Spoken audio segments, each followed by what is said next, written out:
Ողբերգական իրադարձությունների տարելիցն է։ Մենք ինչ դասեր ենք քաղել ընդհանրապես պատերազմից 5 տարի անց։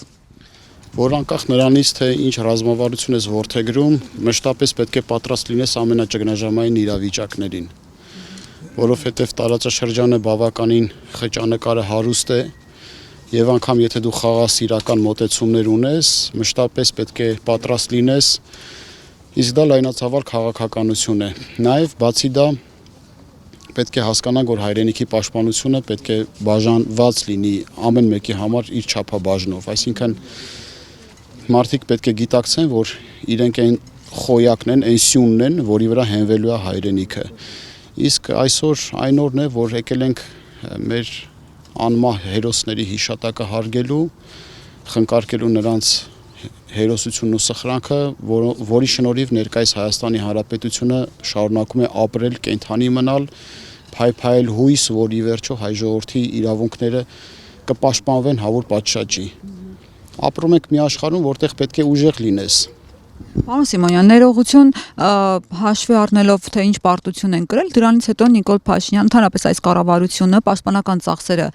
տարեստարի կրճատում է եւ ինչպես գիտեք նախագիծ է մտել շրջանառության մեջ, որ ժամկետային զինծառայությունը 6 ամսով կրճատվում է, կես տարով դառնում է 1.5 տարի։ Սրանք ճիշտ ուղղություններ են, հա, մեր իրավիճակում մարտահրավերների առջև գտնվող երկրի համար պաշտպանվելու եւ անվտանգությունը պահելու երկրի։ Պաշտպանական անվտանգային ծախսերը կրճատելը համարում եմ սխալ որոշում, եթե նման որոշում արդեն կայացված է։ Ընդհակառակը, ես կարծում եմ, որ Հայաստանի Հանրապետությունը երկստանդարտ կենցաղով պետք է ապրի, յուրաքանչյուրս պետք է խաղաղության եւ պատերազմի հարացույցը նկատի ունենանք, անգամ մասնագիտացումների առումով։ Բայց ինչ վերաբերում է ժամկետային զինծառայության բարեփոխումներին կապված տարիների կրճատման, ենթադրենք, եթե դառնա անգամ 1 տարի, ես դա չեմ համարում, որ խնդիր կառաջացնի, ավելի լավ կլինի, որ համատարած ծառայություն լինի, բոլորը ծառայեն անխտիր, բայց 1 տարին կարծում եմ բավարար կլինի այն պայմաններում, եթե մարդը մինչև 55 տարեկան զինված ուժերի հետ իր կապը շարունակի պահպանել, 1 տարի ծառայությունից հետո, ենթադրենք 1 տարի հանգստի շրջան անցնելուց հետո, պարբերական հավաքների մասնակցի,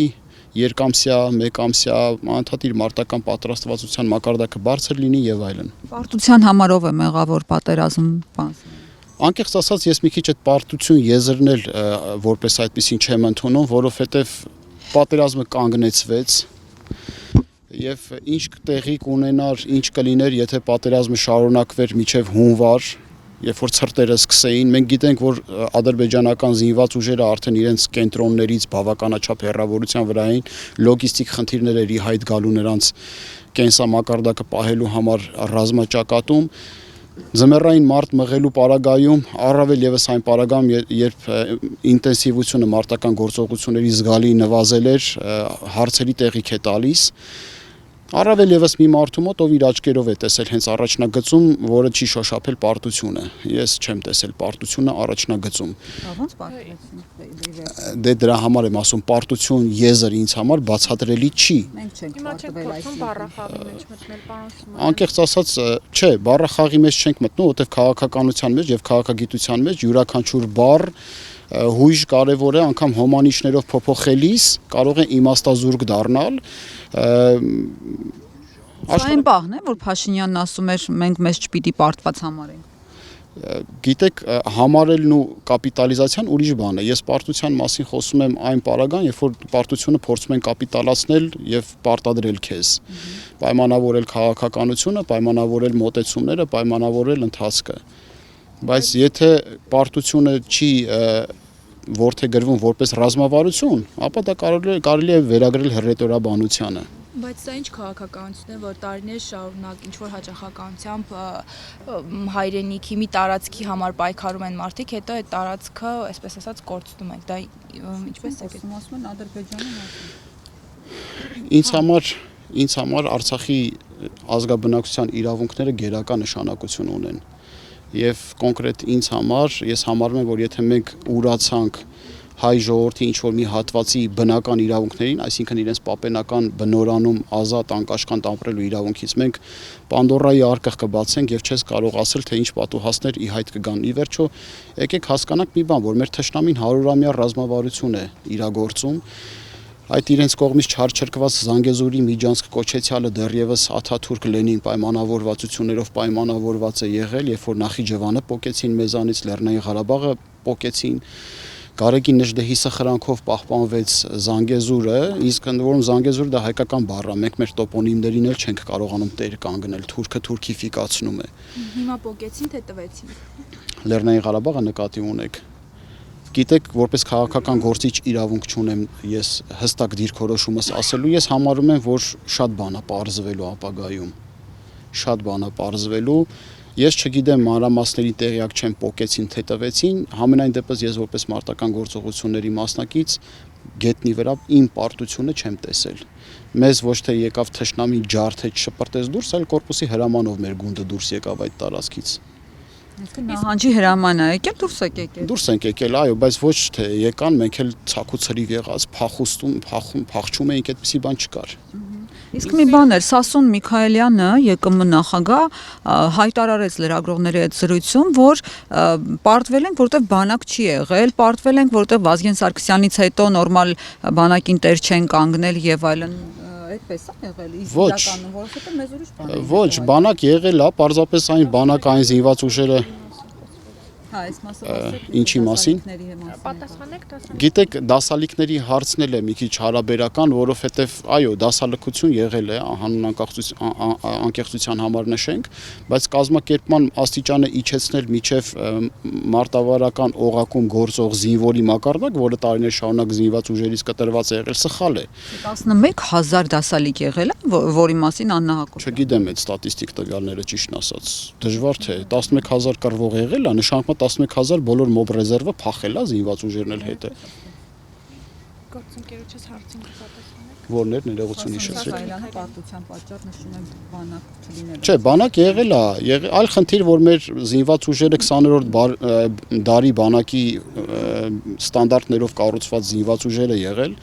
իսկ մեր թշնամին կարողացել է առաջանցիկ զարգանալով ՆԱՏՕ-ի լավագույն ստանդարտները ներդնել, կապված նրա հետ, որ Թուրքիայի հետ սերտ եւ համապարփակ համագործակցություն է ունեցել։ Մենք տեսանք, որ լրիվ այլ մարտավարություն։ Դուք որ 5 կադրերը նայեք, կտեսնեք, թե ոնց էին ծաղրում անօթաչիների ներդրումը հայոց բանակում։ Իսկ թշնամու ամենակարևոր խաղաքարտը ո՞րն էր։ Անօթաչուները։ Եվ մենք տեսանք, որ հատուկ ծառայությունների օպերացիաները, նաև այն պետությունների, որոնք որ զսպեցին մեզ որոշակի գործողություններ, նույն Դավիթ Տոնոյանի